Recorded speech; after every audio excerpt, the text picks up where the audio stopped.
베드로가 겟세마네 동산에서 뿐만이 아니에요. 예수님을 위해서 베드로는 나름대로 최선을 다할 때가 많았어요. 그 예수님이 열심히 일하시는 것을 보고 그걸 돕고 싶은 마음도 있었고요. 예수님의 제자로서 멋지게 일을 감당하고 싶은 마음도 있었고요. 또 하나님의 자녀로서 멋지게 예배하고 싶은 마음도 있었어요. 자기의 마음이 있었고 자기의 생각이 있었던 거예요. 근데 예수님께서는 그걸 나누시는 거예요. 뭘 나누시냐면 사람의 일과 하나님의 일을 나누시는 거예요. 다르다는 거예요.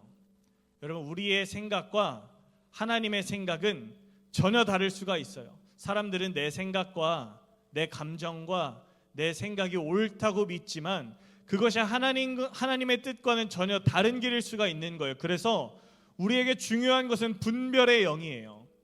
이게 하나님의 뜻인지 나의 생각인지, 이게 내가 하고 싶은 건지 하나님이 원하시는 건지, 이게 내가 생각할 때 좋은 방식인지 하나님이 생각할 때 좋은 방식인지, 이게 내가 생각할 때 좋은 예배인지 하나님이 보시기에 아름다운 예배인지, 이것이 내가 보기에 아름다운 공동체인지 하나님이 보시기에 아름다운 공동체인지 분별하는 영이 필요한 거예요. 분별하는 마음이 필요한 거예요. 하나님이 원하시는 게 뭘까? 하나님이 원하시는 내 모습이 뭘까? 하나님이 말씀하시고 싶으신 게 뭘까를 우리가 분별하는 믿음의 영이 필요한 거예요. 근데 그 영은 하나님께서 우리에게 부어주셨어요. 그래서 우리가 기도하고 우리가 말씀을 읽고 하나님과 가까워지려고 노력하면 하나님께서는 우리에게 그 분별할 수 있는 지혜를 선물로 주세요.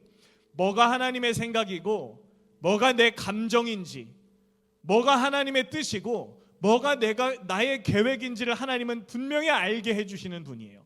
그런데 우리는 하나님을 신뢰하지 않아요. 하나님의 말을 따르겠다고 결단하지 않아요.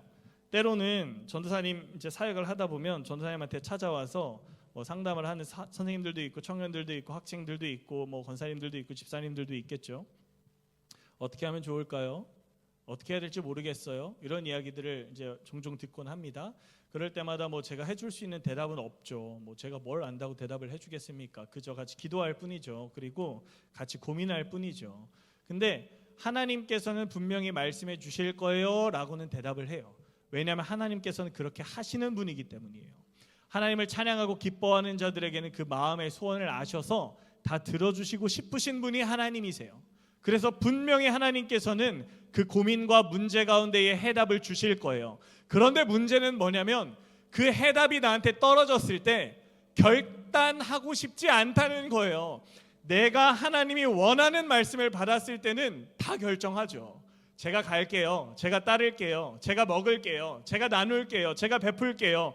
그거 못하는 사람이 어디 있겠습니까? 그런데 내 생각과 하나님의 생각이 다를 때가 문제예요. 나는 너무 싫은데 하나님이 사랑하래. 결단하는 순간이 찾아온 거잖아요. 나는 노력하기 싫은데 하나님은 노력하래. 하기 싫잖아요. 나는 내 생각은 이런데 하나님 생각은 저렇대.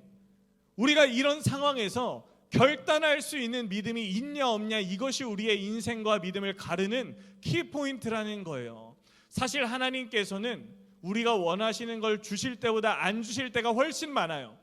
100가지를 기도하면 98가지는 안 주시는 것 같아요. 나의 경험상 그래요. 저는 기도해서 응답받은 경우가 별로 없어요. 그런데 전도사님이 확실한 건 응답받은 건 없는데 하나님께서는 분명히 선한 걸 주셨어요. 내 생각보다 더 좋은 걸 주셨단 말이야. 내 감정대로 행동했을 때 나온 결과보다 하나님의 마음대로 내가 생각하고 하나님의 계획대로 행동하려고 노력했을 때 나에게 주어진 삶의 결과와 열매가 훨씬 좋았어요. 우리 생각이 너무 많아요. 이것도 해야 돼, 저것도 해야 되잖아요. 머리를 짜매요. 머리를 감싸매고 좋은 해결책을 제시하고 좋은 방향들을 제시하지만 첫 번째 하나님의 음성에 귀를 먼저 기울일 생각을 하지 않아요. 그리고 두 번째는 하나님이 마음을 우리에게 주실 때에도 내 마음과 다르거나 불편하면 결단하고 싶지 않아요. 하나님이 보내시는데 가려고 하지 않는 거야. 꼼짝 않고 서서 내 생각이 맞아요. 내 생각이 옳아요. 이게 맞는 거예요. 주님 이렇게 해주셔야죠. 내 마음의 소원을 아신다면서요. 이렇게 해주셔야죠. 내 마음의 소원을 아신다면서 하나도 들어주시지 않고, 그게 무슨 하나님이에요? 하나님 앞에 이런 마음으로 하소연만 하는 거예요. 그런데 여러분, 하나님은 너무너무 우리를 사랑하시는 분이에요. 그래서 우리의 기도를 들어주시지 않는다는 것은 더 좋은 걸 주실 게 있다는 거예요. 누구누구야, 뭐 담비야, 하영아, 유진아, 누구누구야, 네가 원하는 거 네가 지금 좋아 보이잖아. 근데 그거보다 더 좋은 걸 내가 줄 거야. 조금만 참아봐 라고 말씀하시는 거예요. 어린아이들은 불량식품을 좋아해요. 청소년들은 게임하는 걸 좋아해요. 그 청소년들에서 청년기가 넘어가면 뭐 이성의 문제, 성공의 문제, 돈의 문제, 관심 갖는 것들이 많죠. 그러면 우리는 그때그때 원하는 것이 달라지고 생겨나고 사라지고 한단 말이에요. 여러분 지금 대답하지 않으셔도 돼요. 마음속에 여러분이 가장 원하는 게 뭐예요? 여러분 뭐 좋은 학교 가는 걸 가장 원하나요? 인기가 많아지는 걸 가장 원하나요? 뭐 돈이 좀 생겼으면 좋겠어요? 칭찬을 좀 받았으면 좋겠어요? 뭔진 모르겠지만 사람은 분명히 원하는 게 있어요. 분명히 원하는 게 있는데, 내가 내 감정적으로 원하는 것이 하나님이 원하시는 건지는 생각해 봐야 될 문제라는 거예요. 내가 계획하는 것이 하나님의 계획과 동일한지는 생각해 봐야 된다는 거예요. 분별해야 된다는 거예요. 그걸 분별하지 못하면 오늘 예수님이 베드로에게 사탄아 물러가라, 너는 하나님의 일을 생각하지 않고 사람의 일만 생각하는구나 라고 꾸짖음을 듣는 거예요. 불량식품만 사달라고 쪼르는 거예요. 엄마 이거 먹고 싶어요. 엄마 이거 사주세요. 엄마 이거 하게 해주세요. 나 게임해야 돼요. 이거 해주세요. 저거 해주세요. 게임이 나쁘다는 게 아니에요. 전사님도 게임 좋아해요. 이거 해주세요. 저거 해주세요. 그러나 부모님이 보시기엔 더 좋은 게 있는 거예요. 그리고 어른들이 볼 땐 더 필요해 보이는 게 있는 거예요. 그리고 그걸 채워주는 게 진짜 부모님이고 어른인 거예요. 내가 하고 싶은 것만 다 챙겨주는 건 사단의 유혹이에요. 사단은 우리가 하고 싶다고 하면 분별 없이 다 이루어줘요. 그게 사단의 욕심이고 계략이에요. 우리를 믿음의 틀에서 넘어지게 하는 방법이에요. 분별 없이 다 주는 거. 나 설탕 덩어리가 너무 먹고 싶어요. 설탕 덩어리를 주는 거예요. 나 매운 거 너무 먹고 싶어요. 매운 음식을 맨날 주는 거예요. 나 불량식품 너무 먹고 싶어요. 불량식품 매일매일 주는 거예요. 지나 보니 몸이 망가져 있는 거예요. 이게 사단이 우리에게 역사하는 방식이에요. 하나님이 우리에게 역사하시는 방식은 가장 좋은 걸 주시는 방식이에요. 가장 좋은 것, 가장 최고의 것, 가장 선하고 가장 아름다운 것만 우리에게 주세요. 그래서 우리가 원하는 거랑 다를 수가 있어요. 하지만 우리는 나에게 주시는 모든 것들이 나에게 가장 필요한 것이라는 것을 믿는 믿음을 가져야 돼요. 그게 하나님을 신뢰하는 길이에요. 그래서 사도 바울은 로마서 12장 2절에서 이렇게 말합니다. 너희는 이 세대를 본받지 말고 오직 마음을 새롭게 함으로 변화를 받아 하나님의 선하시고 기뻐하시고 온전하신 뜻이 무엇인지 분별하도록 하라. 여러분, 세상이 여러분에게 좋다고, 친구들이 여러분에게 좋다고, 여러분 마음속에 감정적으로 하고 싶은 것들, 막 생각나는 것들, 계획하는 것들, 이런 것들이 다 좋은 것들이 아니라는 거예요. 하나님의 선하시고 기뻐하시고 온전한 뜻이 가장 우리에게 값지고 아름다운 건데, 그것이 무엇인지 분별하라는 거예요. 세상의 기준에 매이지 말고 하나님의 마음에 매이라는 거예요. 그것이 우리에게 주신 첫 번째 말씀이에요. 그래서 예수님이 제자들에게 이어서 이렇게 말씀하세요. 오늘 본문 다음 절에 보면 누구든지 나를 따라오려거든 자기를 부인하고 자기 십자가를 지고 나를 따르라, 이렇게 말씀하시는 거예요. 여러분, 근데 이게 진짜 어려운 일이에요. 여러분, 자기를 부인하라는 말은요, 내가 그냥 주님 나는 아무것도 아닙니다, 나는 죄인입니다 라고 그냥 고백하는 데서 끝나는 게 아니에요. 내 감정이, 내 마음이, 여러분 시련 당해봤어요? 그 내 마음이 막 찢어지게 아프고 힘들 때에도 하나님께서는 나를 사랑하시고 내가 하나님의 뜻에 합하게 생각하고 행동하고 걸어갈 때 더 좋은 것으로, 더 선한 것으로 나의 삶을 채우실 거라는 믿음을 갖는 거예요. 그래서 나를 부인한다는 거는 내 감정과 내 생각보다 하나님을 우선한다는 걸 말해요. 내가 너무 하고 싶어도 하나님이 멈추라고 하시면 멈추는 거예요. 내가 너무 좋아해도 하나님이 아니라고 하시면 멈춰야 되는 거예요. 난 이거 아니면 죽겠다고 생각해도 하나님이 멈추라고 하시면 멈춰야 되는 거예요. 왜냐하면 그게 더 좋은 거기 때문이에요. 하나님이 더 좋은 걸 준비해 주셨기 때문이에요. 우리에게 더 필요한 것이기 때문이에요. 그래서 우리는, 주의 자녀는 우리 감정대로 행동하면 안 돼요. 화나도 감정대로 행동하면 안 돼요. 슬퍼도 감정대로 행동하면 안 돼요. 너무 때론 좋은 일이 찾아와도 우리 감정대로 행동하면 안 돼요. 하나님의 선하시고 온전하시고 기뻐하시는 뜻대로 행동해야 되는 거예요. 나의 감정보다 하나님을 우선하는 것, 하나님 앞에서 내 생각과 내 계획과 내 깊숙한 곳에 있는 마음의 소원까지도 버릴 수 있는 것, 이게 자기를 부인하는 거예요. 나를 부인하는 사람들은 때로는 인생이 내 생각대로 안 풀리는 것 같을 때가 있어요. 친구 관계도 잘 안 되고, 공부도 잘 안 되고, 몸도 영 안 좋고, 믿음 생활도 영 안 되고, 물론 하나님 앞에서 최선을 다해 살아가려고 노력하는지는 되돌아봐야 될 문제죠. 그건 다른 문제예요. 내가 믿음 생활을 성실하게 하는 건 다른 문제고, 내가 하나님을 정말 사랑하며 산다고 생각할 때 하나님 앞에서 살아가면서도 어려운 일이 찾아올 때가 있어요. 그런데 그때마다 우리는 마음을 새롭게 해야 돼요. 하나님은 선하시다. 하나님은 나를 사랑하신다.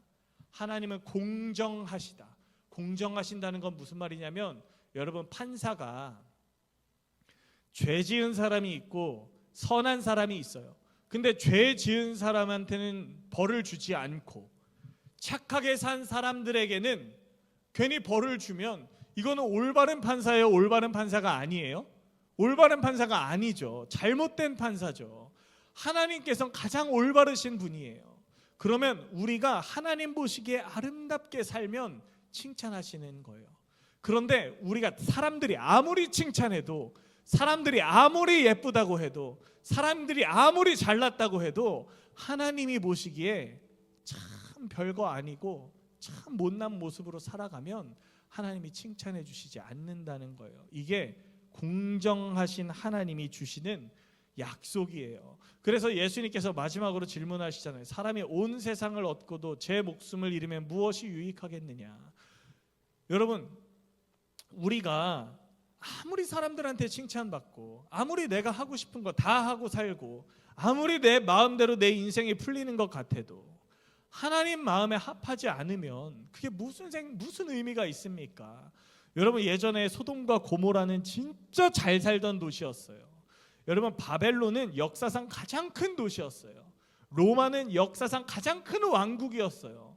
부러울 게 없고 가장 잘 나가는 그 시점에 하나님의 계획 하나로 다 무너진 나라, 백성, 지역들이에요. 그러니까 하나님 앞에서는 다 아무것도 아닌 거예요. 내가 아무리 서울대를 나오고 아무리 한 달에 막 몇 천만 원씩 벌고 수백 평짜리 되는 집에 살아도 하나님께서 분별하시기에, 판단하시기에 옳지 못하다고 생각하시고 거두어 가시면 아무것도 아닌 것이 우리의 삶이에요. 그래서 우리는 하나님이 채워주시는 양식으로 살아야 되는 거예요.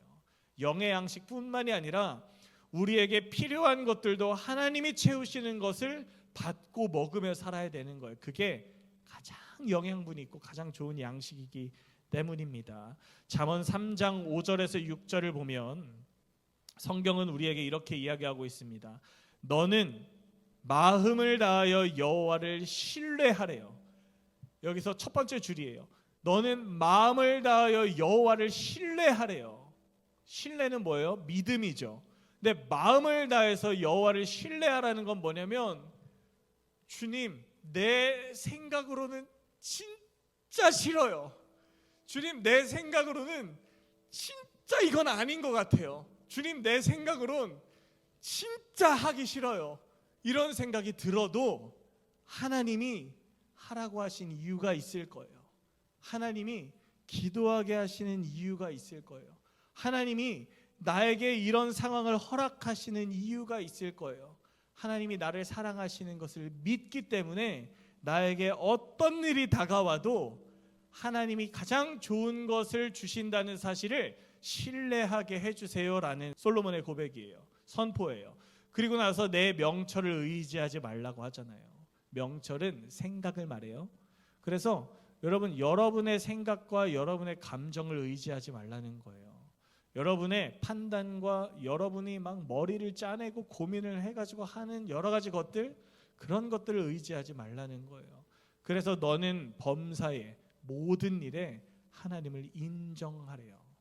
인정한다는 건 내 걸 포기한다는 거예요. 아, 그래, 내가 졌다, 인정한다, 딱 하고 악수 한번 하면 내가 잘못했다는 거를 깔끔하게 인정하는 거잖아요. 나는 아니었다는 걸 깔끔하게 인정하는 거예요. 하나님을 인정한다는 건 내 감정이 깔끔하게 아니라는 걸 인정하는 거예요. 내 생각이 깔끔하게 아니라는 걸 인정하는 거예요. 그리고 하나님께 맡기는 거예요. 그러면 하나님께서 우리의 길을 인도하신대요. 지도하신대요. 여러분, 우리는 하나님께만 잘 평가받으면 돼요. 사람들의 시선 하나도 중요하지 않아요. 우리의 환경 하나도 중요하지 않아요. 반주 좀 부탁드리겠습니다. 우리의 여건 이런 거 하나도 중요하지 않아요.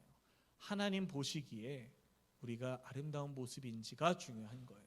하나님 보시기에 합당한 모습인지가 중요한 거예요. 그래서 우리가 결단하기를 원하는 것은 하나님이 보시기에 참 기뻐하실 만한 삶이, 믿음이 나의 삶에 펼쳐지게 해주세요. 우리는 늘 이렇게 기도해야 되는 거예요. 하나님, 때로는 내 생각은 이렇지만, 내 감정은 이렇지만, 나 지금 기분이 이렇지만, 나 진짜 포기 못하겠지만 하나님이 멈추라고 하시면 멈춰야죠. 주님 근데 나 너무 아쉬워요. 나 너무 진짜 힘들어요. 근데 멈추라고 하시면 멈춰야죠. 하라고 하시면 해야죠. 근데 그렇게 결단하면 제가 돌아보니까 하나님께서 주셨던 건 무조건 더 좋은 거예요. 내 생각과 내 판단대로 했던 것보다 그냥 믿고 맡기고 했던 게 무조건 더 좋은 거예요. 한 번도 어긋난 적이 없어요. 내 생각대로 한 건 다 망했어요. 전사님은 급하면 말도 잘 못하고 막 마음이 급하고 막 하고 싶은 말이 많아지면 막 말도 똑바로 잘 못해요. 그러니까 이게 내가 내 생각대로 막 뭘 하려고 그러면 제대로 된 적이 한 번도 없어요. 근데 하나님의 뜻에 맡기면 다 잘 되더라고요. 결국에는 다 이루어 주시더라고요. 여러분도 그 하나님을 경험하기를 바래요. 우리 잠깐 눈을 감고 우리 두 가지만 기도하기를